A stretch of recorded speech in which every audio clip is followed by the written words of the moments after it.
In China, a young woman is having open heart surgery. But it's unlike anything you'll see in the West. She's still conscious. Because instead of a general anaesthetic, this 21st century surgical team are using a 2,000-year-old method of controlling pain. Acupuncture. Millions of us now believe that this simple needle has extraordinary powers.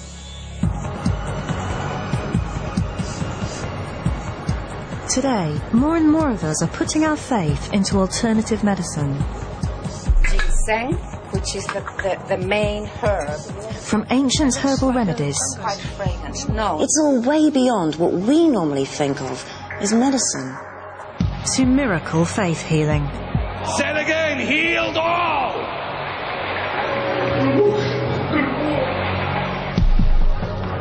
And acupuncture. Ow. Oh, moving hurts, doesn't it? But do these therapies really work? Do they offer something more than conventional medicine? And can science help us find out? In this series, I'll be putting all three to the test. I'll find out whether these needles really do have healing powers. And in a groundbreaking experiment, I'll discover something truly astonishing about acupuncture.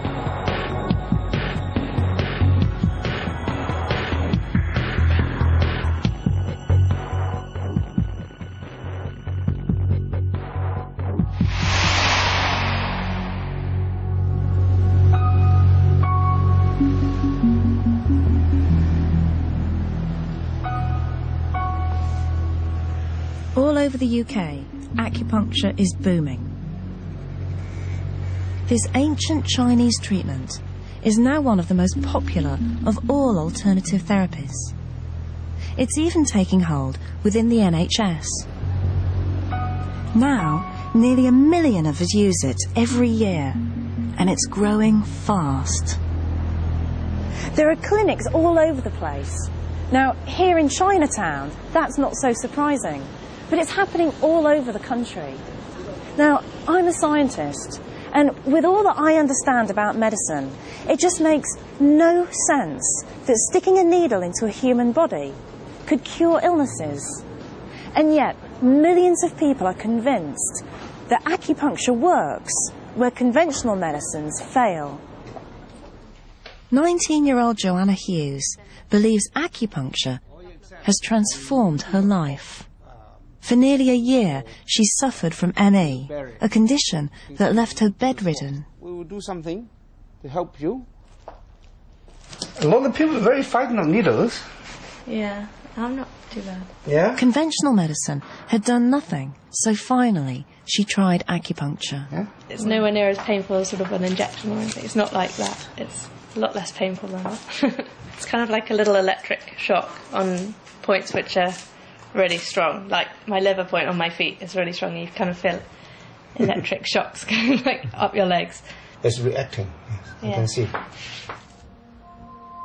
After just a few treatments, the effect was remarkable. I just felt like kind of me again. I felt like I had so much more energy. I could just start to do some things which was just like so amazing compared to what I had been like a few months ago. And it's not just Joanna. Now, more and more people are convinced that acupuncture has worked wonders. My life was changed. It felt like I had new knees again because it was wonderful. I had to scream before if I moved my shoulder too much. As soon as I come out of a session, you can immediately feel that the pain has gone away. It did work for me, and it was kind of a miracle, if you like.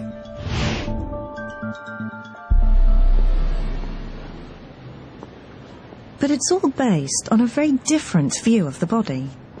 Acupuncturists believe that illness is caused by an imbalance in a life energy, qi, which determines our health. The qi, the energy, flows through the whole body. So acupuncture really is manipulation or unblocking or relieving the energy So what does Professor May make of my life energy? What can you tell me about what's going on in my body by looking at my tongue? From your tongue, the coating and the color, I know what's happening to different organs of your body. Maybe show me your tongue. Ah, yes. Well, your tongue is rather red at the tip here, and I think you suffer from circulation problems. And is that right? No, I don't think I do. No? But the tip of the tongue represents the heart. Yes? So I will look at the heart meridian, see if you have any pain along your heart meridian or any dysfunction in your heart. As a scientist, I found Professor May's explanation of how the body works extraordinary.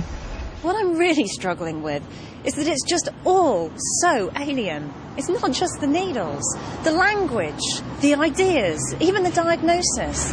And it just bears no relation to science.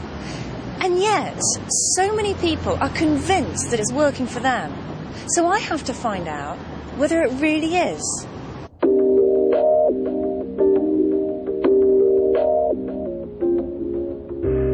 Shanghai, China's booming metropolis. Looking around, it's hard to believe that this is the home of one of the most ancient traditional medicines in the world. But it's here I hope to find out exactly what acupuncture is and why so many people in the West are convinced by it. I'm pretty sceptical about acupuncture, but we'd be crazy to write off ancient wisdoms. We ought to question them well, but we can't write them off. Especially when it appears to be able to do something astonishing. In the city's most advanced hospital, 21-year-old factory worker Chun Gunlian has a hole in the heart and her health is deteriorating. She's about to have open heart surgery. Even with the best medical equipment, it's a risky operation. Her chest will be cut open and her heart stopped.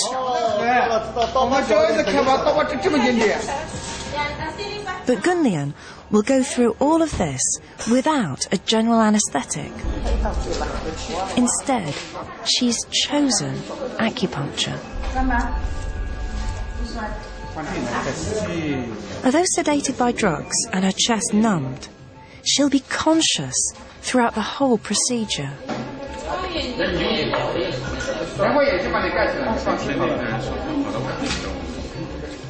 The doctors stimulate the needles using an electrical current.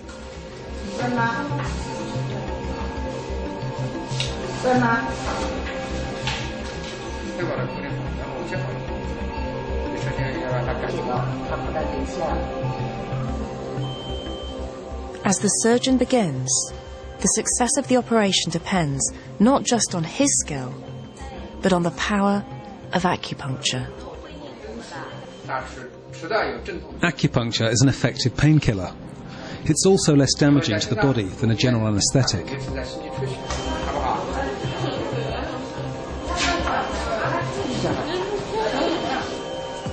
It seems incredible, but Gunlian's doctors have done more than 300 similar operations.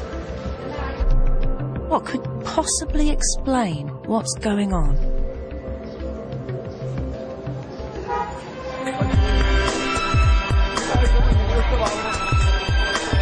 In the old city of Shanghai, I'm hoping to find some answers. I've come to meet one of acupuncture's masters, Yo Yurin, an acupuncturist from one of China's great medical dynasties, and someone who can help me understand exactly how acupuncture works.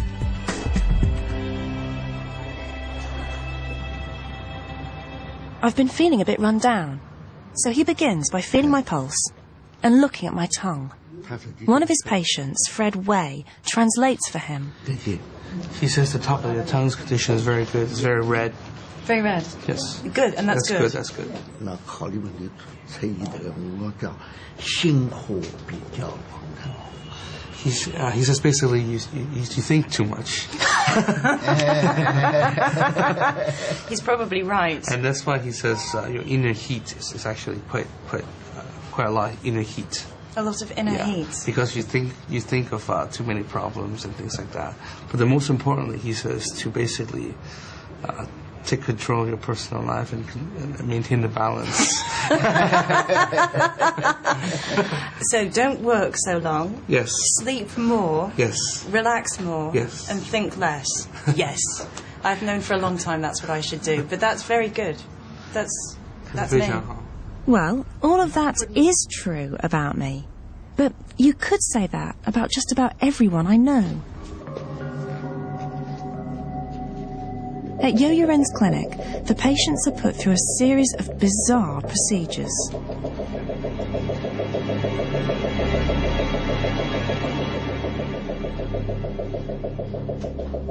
And Fred was happy for me to watch his treatment.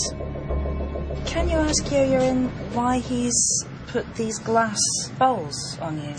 发这个火瓜。 He says basically this kind of glass balls can help the blood circulate a little faster. Okay, so all of these down here, down your leg, Yes. are going to help with the blood flow through your legs. Yes. And that's going to help your buttock. Exactly. Okay. Then it was my turn. 坐下来好了。 You should just relax. Okay. And what's he going to do? think of a happy place while he's. Okay, and that's great. That didn't hurt. He slides the needles in. Each specific point is supposed to treat a different part of my body. How do you feel? Okay. A couple of them have stung a little bit, but... 是什么意思呢? That one really helps you to sleep. Ow. Fred, how far in is he putting them? I'm actually very light. It's not too much. Oh. Yeah. Oh, moving hurts, doesn't it? Mm. Yeah. See, don't move.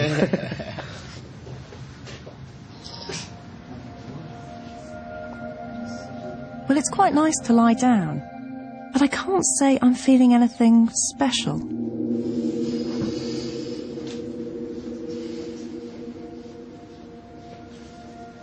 "20 minutes later. And how long does it take to work, Fred? A few times. A few times, so I shouldn't expect any miracles. You have to maintain self-balance. That's the most important part. So you have to sleep more and work less.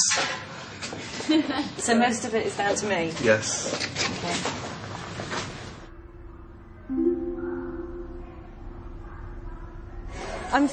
Everything's feeling really tingly, and I'm feeling slightly spaced. And I guess that's probably from having needles stuck into me. And whether that's a good thing or not, I've no idea.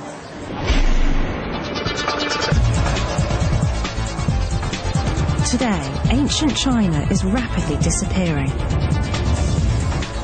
Yet remarkably, acupuncture has found a place in the modern world. I'd like to know just how it's adapted to the demands of modern medicine.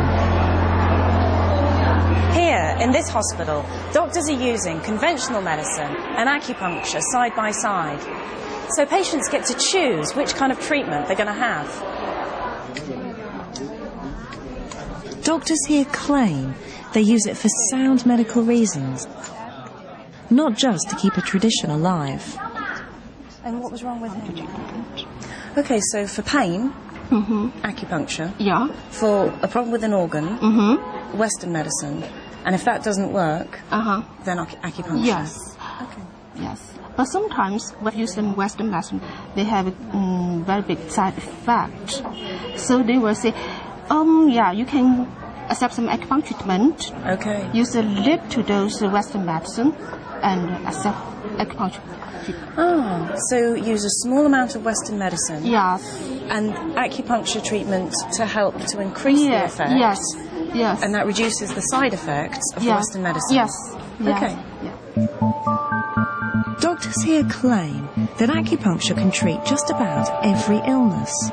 and people come from all over the world to seek a cure. I went to my doctor in Houston. I had a pain in my shoulder. It's been like that for about 6 months. First they gave me steroids, didn't really get better. So he said, you're going to China, why didn't you try acupuncture? And as soon as I come out of a session, you can immediately feel that the pain has gone away. I had a virus attack, and half of my face was paralyzed. And someone recommended Dr. Lee to me, so I came here after 5 treatments, and I was fine. I'm here to stop smoking. I have high cholesterol, is what I have, and if I continue to smoke, I could have either a heart attack or a stroke. So, both health reasons and, my own moral reasons to stop. That one hurt. Sorry. It's time for the needles to come out. If they're working, she should feel sick when she smokes. Oh, you want me to try? Does he want me to try to smoke? In here, it's okay to light up? Okay.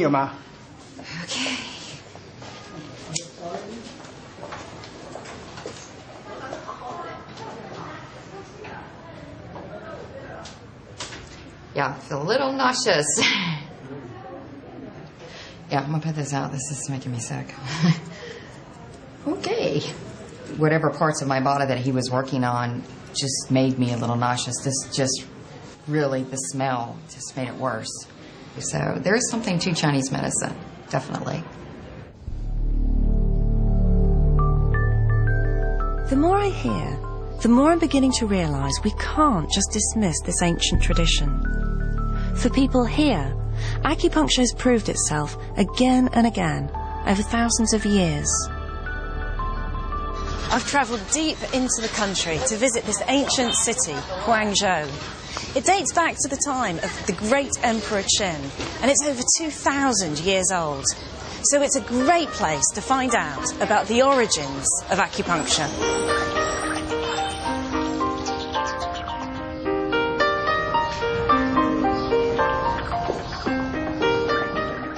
Yo Yuren has invited me to a museum dedicated to acupuncture.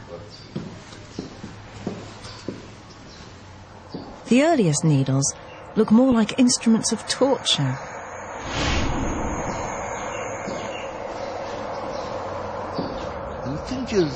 Well, in the past, there was no metal, and so there were no metallic needles. They used bone instead. We call them bayanza, or stone, which was sharpened to a point with a grinding stone, so fine that it could be used as a needle to pierce the body.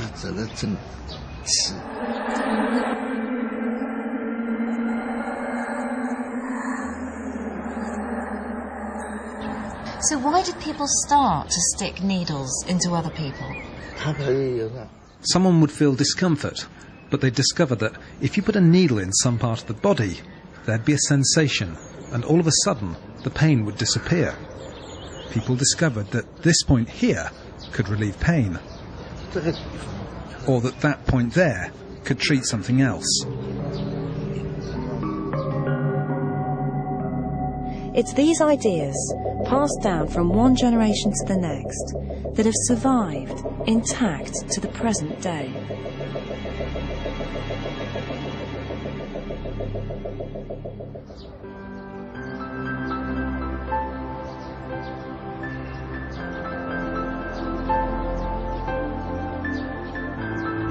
Acupuncture is so deeply rooted in the medicine here, hardly anyone questions whether it works. You know, if everybody in a culture believes that something's going to work, then it's much more likely to work. And we know that about medicine. If people believe something's going to work, it makes a big difference. It's more likely to have an effect.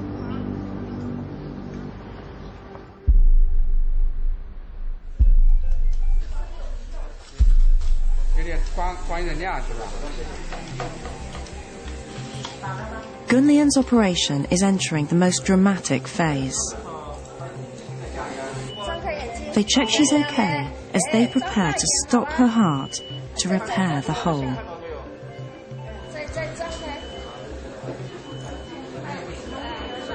It seems amazing to me that acupuncture is even considered for such a life-threatening operation.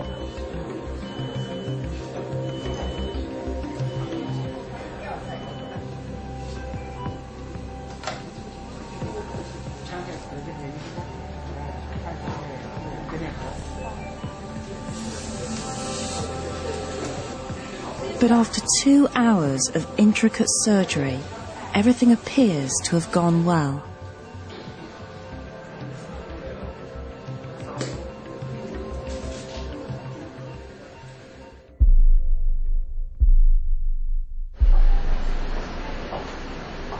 Remarkably, just 2 days after the operation, Gunlian is sitting up in bed, telling her sister the story. Her memories are still vivid. I remember the doctor stuck a needle into my hand and felt my pulse. Then he put another needle in here and here near my vein. Then my whole body started to tremble. When the scalpel started to cut the bone, I could hear it all. But I didn't feel any pain, not a thing. The speed of Gunlian's recovery is impressive. Just a week after the operation, she's ready to check out. And there's one other benefit to the acupuncture. The bill is 1/3 of the cost of an operation with general anaesthetic.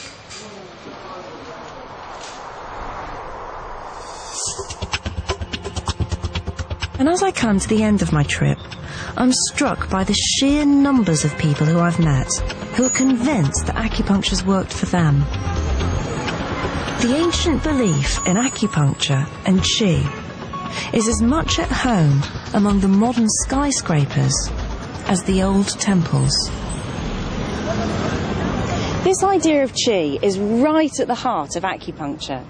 The Chinese see it as a universal energy that flows around the world and inside every one of us. So it's right at the heart of the culture. These Shaolin monks believe that controlling their qi allows them to perform remarkable feats.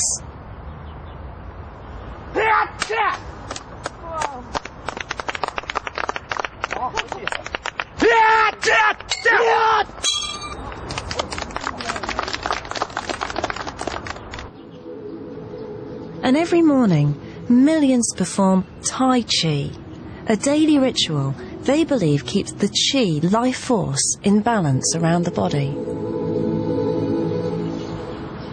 I think in the West, we often see bodies as machines, and when one bit goes wrong, we think we have to fix that one bit.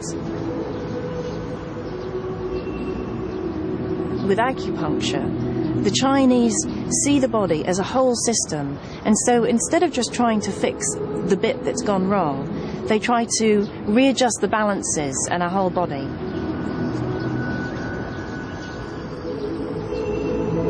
I've been much more impressed by acupuncture than I was expecting to be. One of the tricky things about this trip is that it feels like I've been speaking a foreign language the whole time. And I don't mean Chinese English, I mean Western medical view and the ideas of qi and meridians. A lot of scientists coming here might say they need more evidence, and I need more evidence, but I've seen enough to make me believe it's really worth trying to explore it more.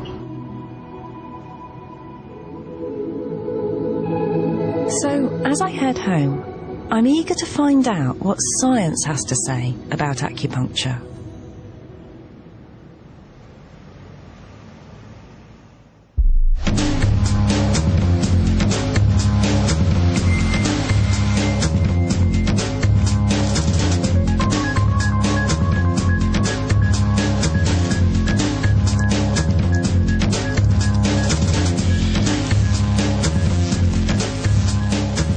I saw some amazing things in China and heard some very compelling stories, but nothing really amounted to hard evidence. There could always be other explanations for what I saw. The woman who gave up smoking, for example, seemed determined to give up anyway. So, is there any objective scientific research into acupuncture? Just one website has 9,000 scientific papers and 661 trials. But sheer numbers of trials don't mean much unless they've been properly conducted.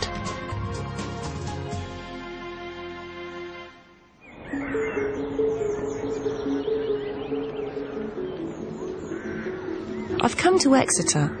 The university here is now a world's leader in research into alternative medicine. Professor Edzard Ernst scrutinises the research for alternative therapies using strict scientific criteria. Well, one thing is absolutely certain. There's no such thing as an alternative science, and there will never be such a thing. So either you investigate it with the proper tools of science, or you don't investigate it. Causality is nowhere near proven. Professor Ernst and his team assess every trial that's published. Mostly, the research is disappointing. Trials are too small to be ultimately conclusive, because a big trial costs big money, a small trial costs small money. So trials tend to be small and therefore not fully conclusive. The data isn't just poor. What evidence there is suggests that acupuncture isn't actually working for most conditions.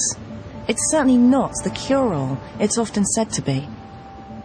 Some people claim, for instance, that acupuncture can help with addictions like smoking, or with weight loss, or even with infertility. But when these claims have been put to the test, acupuncture hasn't been shown to work. But intriguingly, there was one trial that stood out above the others.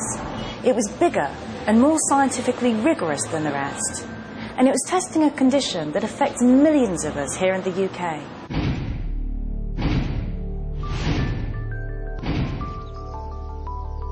Linda T.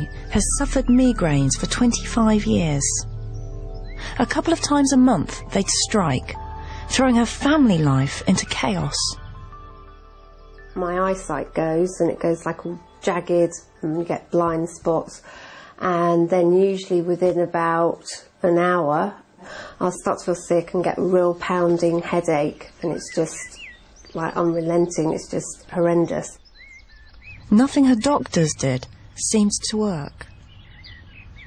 But then her mother suggested acupuncture, which had worked well for her bad back. And she couldn't stand up at this time, she was like bent double, and she said, well, yes, do anything.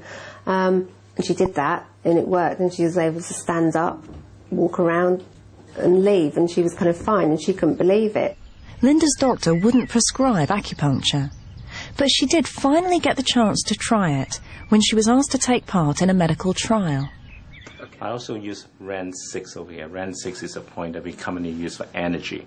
Medical researcher Andrew Vickers was asked to conduct the most comprehensive trial so far into acupuncture.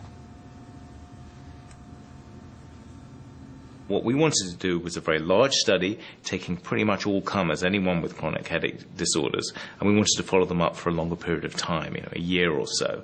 And the idea was that the data from this study would be directly relevant to medical practice. And so the first full-scale acupuncture trial in the UK got underway. Together with 400 other volunteers, Linda was randomly allocated to one of two groups. One, the control group, had just the normal treatment. The other group had normal treatment plus acupuncture. Linda was in the acupuncture group. The acupuncture did something for her migraines that no conventional medicine had managed. I didn't have any through the trial, and then I never had another one afterwards. So it was kind of almost miraculous. What we found at the end of the trial was that patients who were in the acupuncture group had fewer days with headache, and the headaches they had were less severe than the patients in the control group. The results were intriguing. Here at last was a large-scale, randomised trial that showed acupuncture might really work. It was a significant step forward. But there's something that's still troubling me. Perhaps it wasn't the acupuncture itself that was making the difference to people like Linda and the other volunteers. It could have been some other part of the treatment. Just being listened to once a week, having that kind of attention, or being able to lie down and relax properly. Maybe those things made a difference. And there's another big problem. And then you stimulate them manually? The placebo effect. If you know you're having a treatment and believe it might help, especially if it's something as elaborate as acupuncture, then that in itself can have a big effect. Yeah, and another stimulation is maybe we want to. Placebos can move mountains in clinical medicine. In order to create progress in healthcare, we actually want to find out whether a treatment is more than a placebo. It's a crucial hurdle to overcome. There's only one way to be sure that it's the act of needling itself that benefits the patient. And that's to compare those who've had acupuncture with those who've been tricked into believing they've also had it. Now, how on earth can you do that? Persuade someone they've had a 1-inch needle stuck into them when they haven't? Well, something's been developed that does just that.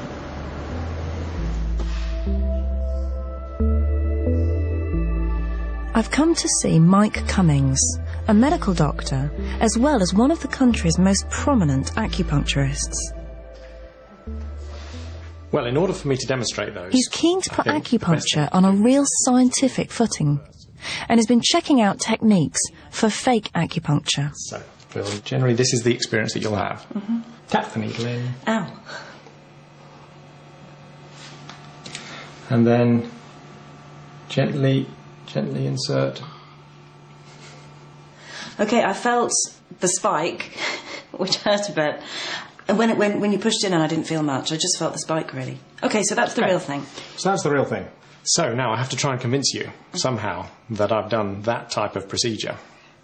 This looks exactly like the needle I just put in your hand. Yet this one, rather like a stage dagger, actually disappears into the shaft of the needle. So when you insert it, it looks for all the world like it's gone in, but it's actually blunt and it hasn't penetrated your skin at all. Okay, we'll try it out. Pop that in there. And then we can tap it in the same way.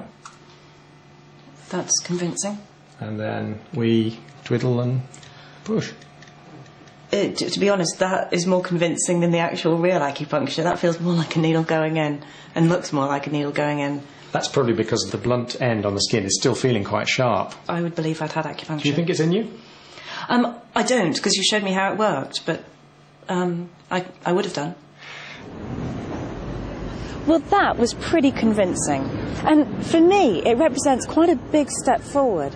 Because if you're able to have a believable sham acupuncture, it means you can put real acupuncture to the test properly and see whether it's the needling itself that's really having an effect. And what's more, I know of a team who've managed to do exactly that. I've come to the United States because a full-scale trial here has, for the first time, tested real acupuncture against sham acupuncture.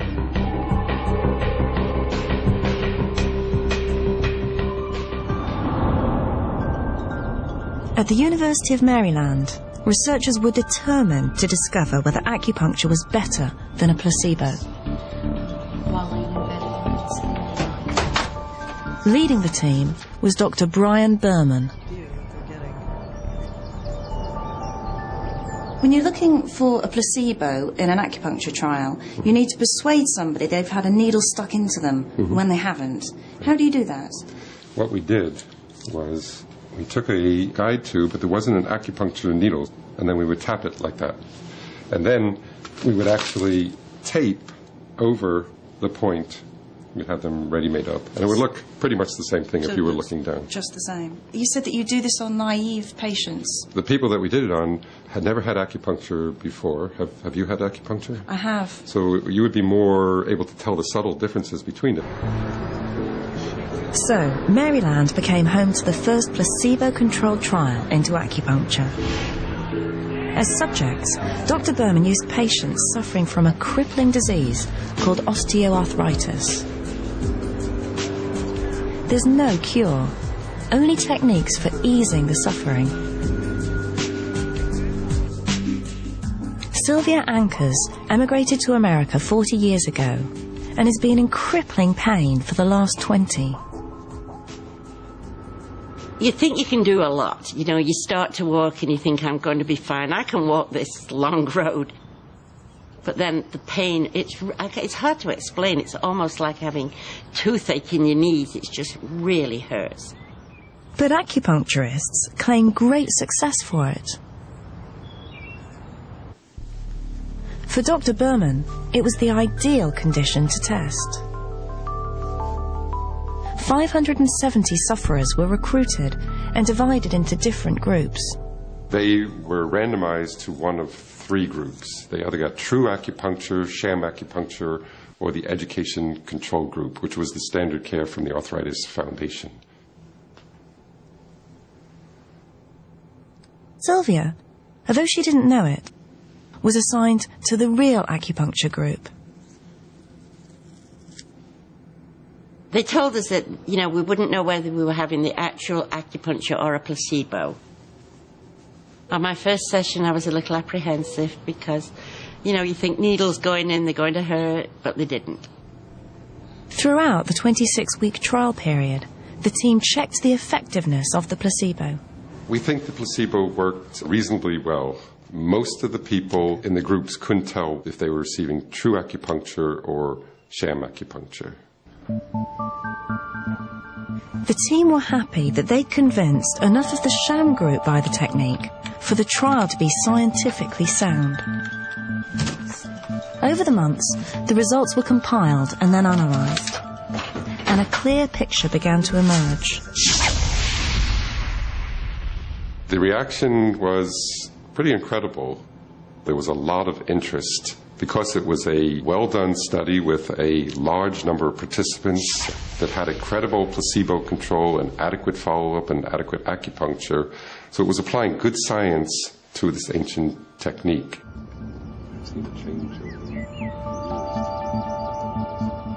The results were to cause a sensation. When you compared the two, there was about a 33% improvement of the real acupuncture group over the sham acupuncture. And do you know whether the acupuncture is having an effect on the osteoarthritis itself? We don't think that the acupuncture is actually having an effect on the osteoarthritis itself. What we think the acupuncture does is it reduces the pain and inflammation. And that has the effect of then less pain, easier to get around, and better physical function. So would you say that this trial proves that acupuncture works, at least for osteoarthritis? I think it does show that acupuncture works for osteoarthritis of the knees. I can't say because of this trial that acupuncture works for other types of osteoarthritis even. It may well do, but we need to do this sort of definitive studies. We don't have all the answers in Western medicine. So this trial is the first really convincing scientific evidence that acupuncture works. For Sylvia, it meant a new lease of life. I told everybody to use acupuncture. I felt like the spokesperson for them. There was such a difference in the pain level, in the walking, in every aspect of my life was changed. It felt like I had new knees again because it was wonderful. When I heard about the Berman trial, first thing I did was send an email to Brian Berman to congratulate him, because up to that point, we had the largest trial, and now he had the largest trial, and I think it's very important to get these big trials done. Of course, the nice thing about his trial is that it also had a placebo control group, and he did show important differences between patients who received true acupuncture and those who received a sham technique. The Berman trial shows that acupuncture is effective for one specific indication. The trial is well designed, and therefore I personally trust its results. It convinced me that acupuncture works for knee osteoarthritis. So scientists and patients seem to be speaking with one voice, that for osteoarthritis at least, acupuncture works. And other trials suggest it works for other kinds of pain too. So we can safely say, based on the evidence, acupuncture works for some kinds of pain.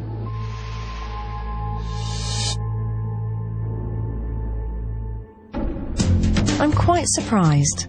I found evidence that acupuncture can work. Something I hadn't expected when I started this investigation.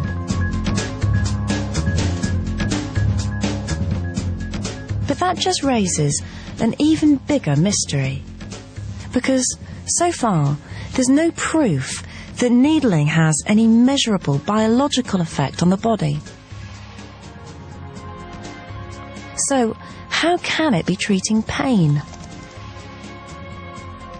To be really convinced that it's working, I need to understand how it can be having its effect.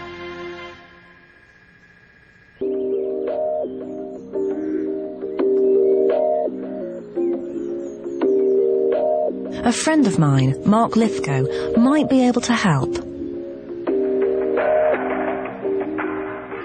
As a neuroscientist, he's been trying to understand just what pain is. Pain research is a very new area. Just understanding the areas, how they connect together, is really just emerging.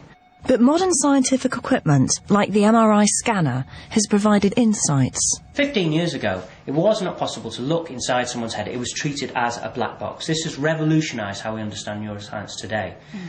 Now we can actually see how the brain responds to pain.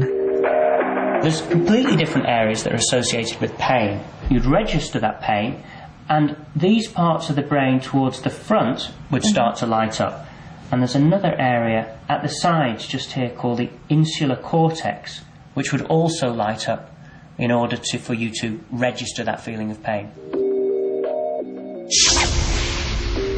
So the brain may be the key to acupuncture.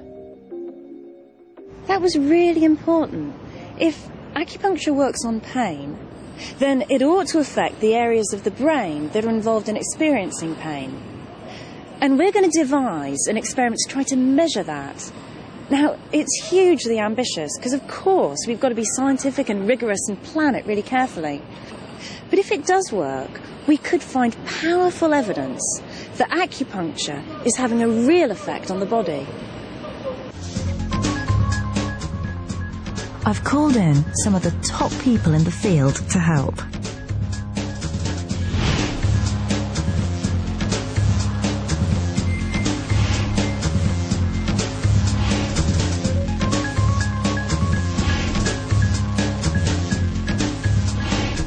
So we're going to devise an experiment together that's trying to work out the effect of needling on the brain.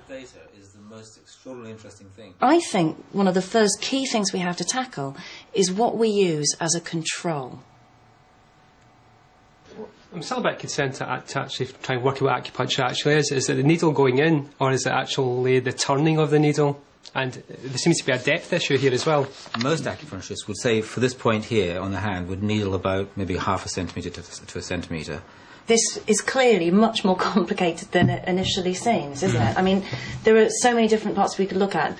The position that you put the needle, the depth that you put the needle, the movement of the needle, whether you move it or not. So what you're suggesting is we just focus on the act of needling and take an... It's really interesting for me being in a room with a group of people of different perspectives. So scientists, some of whom are really sceptical about acupuncture, and acupuncturists who are interested in science but really believe in acupuncture. And I think to do a proper experiment in this field, you have to have those different perspectives. You need the scepticism, but you also need people who really understand the whole of the field. So let's just constrain ourselves to one particular point in acupuncture, say in the back of the hand. Mm-hmm. So how would that help us? Well, I think that would, because at least you're looking at the effect of that point on the brain, And one of the interesting comparisons then is to see if you just go, say, superficially, just under the surface of the skin, and see what happens to the brain, and then needle to the depth of maybe about 1 centimetre, which is probably on average what most acupuncturists would do. And we could map that in the brain. We could look at that difference. Well, we've made a good start, and we've agreed on what test we're going to use. We'll stick the needle in on a well-known acupuncture point just here. And for the real acupuncture, we'll stick the needle in quite deep and do a brain scan of the volunteer. As a control, we're going to just stick the needle in a short distance and twist it, and then do the brain scan. And so, by comparing those two, we ought to be able to see the difference between the real acupuncture and the control. This is a genuine piece of new research. We plan to look deep into the brain during acupuncture to find out, one way or another, whether acupuncture is having a measurable effect on the body.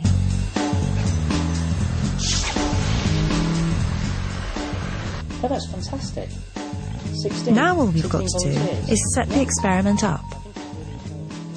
Mark talks to the team about volunteers, questionnaires, scientific protocols, as well as tracking down the most powerful scanner available. The setup was just incredible. The constant phone calls. I mean, within a few minutes of someone putting the phone down, there'd be someone else on the phone saying, "Are you sure this protocol's right? Are you sure you shouldn't do the control like this? You shouldn't change that?" Everyone was so panicky about the control, so worried that they weren't going to get the control. Because once you've started the study, you're completely committed.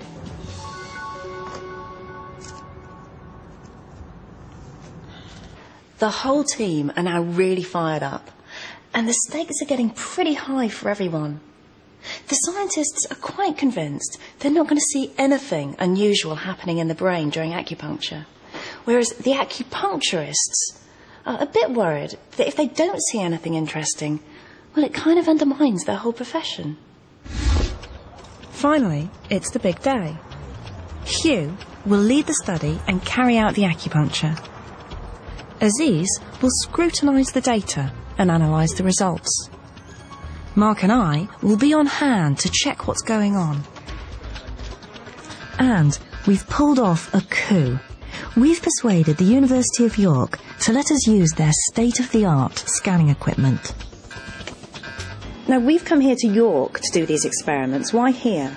Well, they've got here the new generation of MRI scanners, what's called the 3 Tesla version, which is a relatively high field strength. Only a few years ago, they were what's called 1.5 Tesla, so it's doubled in field strength. So it's a hefty, big MRI scanner. Big magnet in there. The MRI takes stills, like photographs of the brain, but we're also going to use a more advanced form of scanning. It's like perhaps having a video footage where you get a continuous stream of data, so you can actually follow someone's thoughts in real time, far closer than you can do even with the big scanners here. So using these two techniques together, we ought to be able to see deeper into the brain what's going on at a particular time when acupuncture is going on. I think so. Firstly, no one's combined these two techniques on the same patients. That's a complete first here. This particular design of study is a complete first, trying to rule out certain features. And using this field strength with this magnetic field has not been done before. So there's lots of firsts that are going on in this study. If you don't find it here, you're not going to find it anywhere. The massive magnet is powerful enough to pick up a car, so each of the volunteers has to check for anything metal on their bodies. The only thing I was worried about was metallic toenail polish. It's far enough away, going from collarbones up, so that's far enough away, don't worry. We're just about to go into the room, but first of all we need to make sure... Hugh takes the volunteers through the escape drill. Once inside the MRI, they'll be locked behind a 6-inch steel door, designed to seal the scanner from the Earth's magnetic field. Mechanical way of getting out. So if there's a power cut, for example... Right, and you're on cut. But the thing is, actually, I'm in the room with you, so... But this is part of our regular safety routine.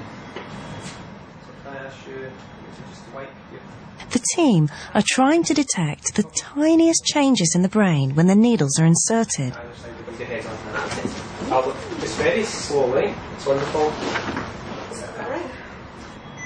CZ. Even the smallest error at this stage could invalidate the entire experiment. We've tried as hard as possible to be absolutely rigorous. So we're doing everything we know to make sure that we're really looking only at the effect of the acupuncture needle. I've got a number here for it though. We've randomised everything as much as we can. We've made sure the patients don't know what they're getting. We've even tried to not let the practitioner know, the acupuncturist know, what he's going to be doing until the last moment. 10 seconds till we rest. 3, 2, 1, start. Finally, the experiment begins.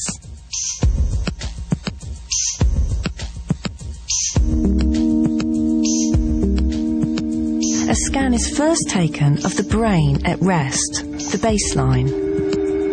So you can hear that. So that's taking images now. Now it's having a little bit of a baseline period while they're sort of get effectively the mind or the thoughts while they're at rest. Then the team scan the brain when the needles are inserted. Hugh then twists the needle. This usually generates an achy, tingling sensation called de qi.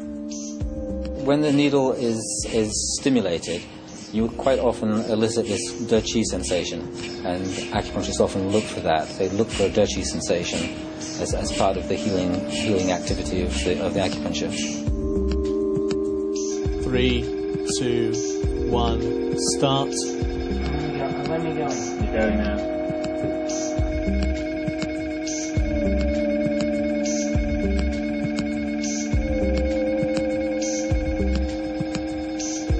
Part of the excitement for me of this experiment is that it's really bringing together Eastern approaches to acupuncture and a really rigorous Western scientific way of thinking.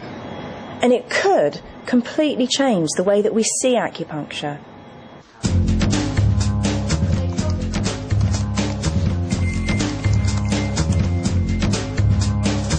Buried away in his lab at York University, Aziz begins to analyse the data.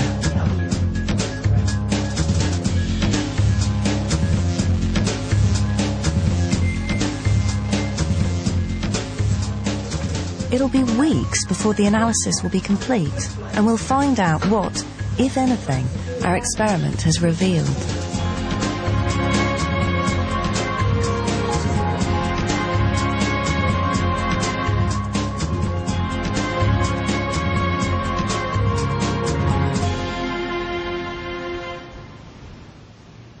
At last, results day. Now, the results are looking really interesting. But, Hugh, maybe you could just summarise the main findings for us really clearly. First of all, with superficial needling, we get a picture in the brain of this area lighting up, in other words, becoming activated, increased blood flow.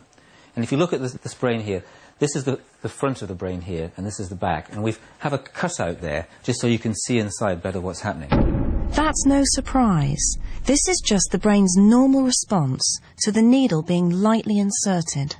What we found with deep needling, if we had de qi, the de qi sensation of a needle, that's the aching sensation, what we picked up was deactivation. Areas of the brain here, further back, where we've coloured that blue.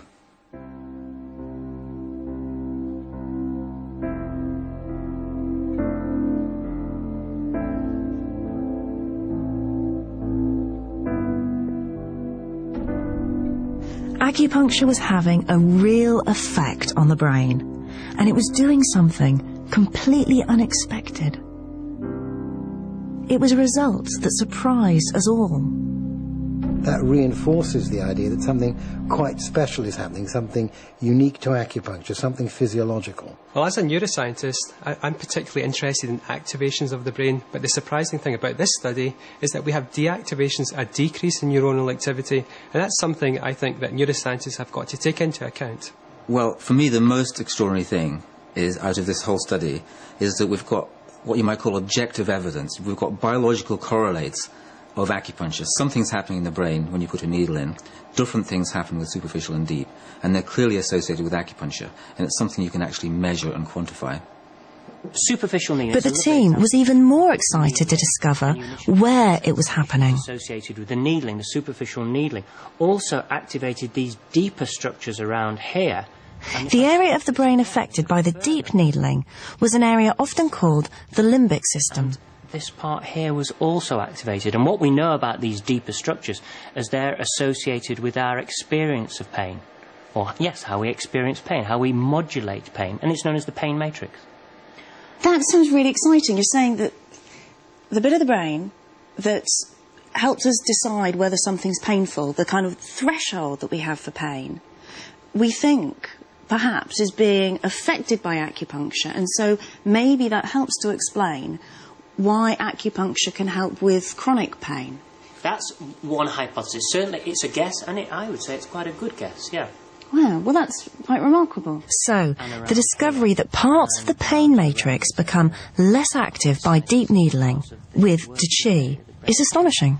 Why? Why on earth would just that Qi sensation, be associated with deactivations? That we don't know. But when you tie it in with the fact that acupuncturists use Qi, does then these deactivations start to give us the key to how acupuncture works? That's what puts a smile on my face.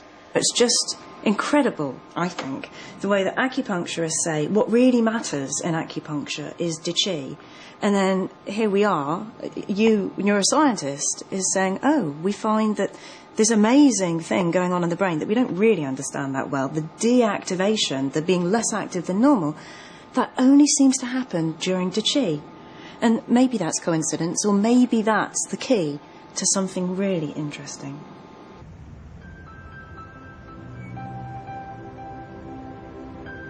I'm sure scientists will continue to examine acupuncture. After all, huge gaps still remain in our understanding of this ancient medicine.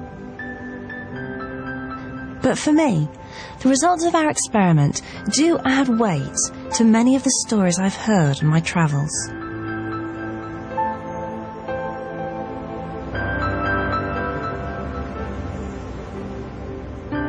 It's been quite a journey for me. I started off pretty sceptical about acupuncture. It just didn't make sense from a scientific point of view. Then I found evidence that it really does work for some kinds of pain. And then the experiment was just hugely exciting to take a step towards understanding what's going on in the brain. So it's been an astonishing time. And I believe that acupuncture still has a lot to teach us about the way our own brains and bodies work.